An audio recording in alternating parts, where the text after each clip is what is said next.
So if you could propose just one policy, if you could just only advocate for a single policy to support young men, what would that policy be?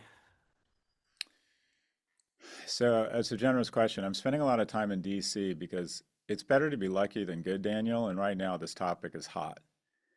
And the data is so stark around how young men in America are struggling that a lot of, like Governors Newsom and Moore, who are the governors of the biggest state in the US, California, and an important state, Maryland, have said essentially that they're um, going to prioritize the struggles of young men and boys. And that would have been unthinkable for a government leader to single out young men just 5 years ago. If I had a magic wand, I would, in the United States, propose mandatory national service. If you look at levels of teen depression, there's a striking example of two countries that have a lack of young adult depression, and that is Singapore and Israel.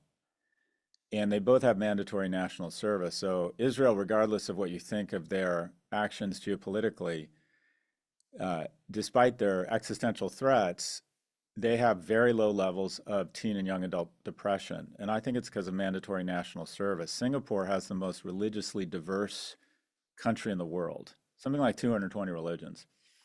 And they were fearful that a strong man or negative forces or an economic shock could weaponize these differences in religious beliefs to pit people, one Singaporean against another Singaporean.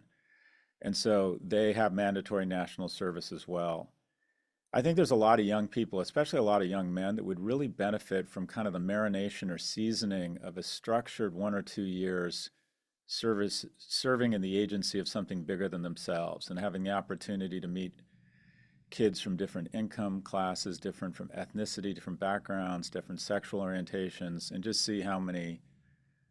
I'm American, even though I'm living in London. To just see how many wonderful Americans there are that are more like them than they think are different based on their identity, and also begin to kind of mend some of the tearing at the fabric where people of my generation, half of us feel good about democracies and capitalism in America, and only 1 in 10 people your age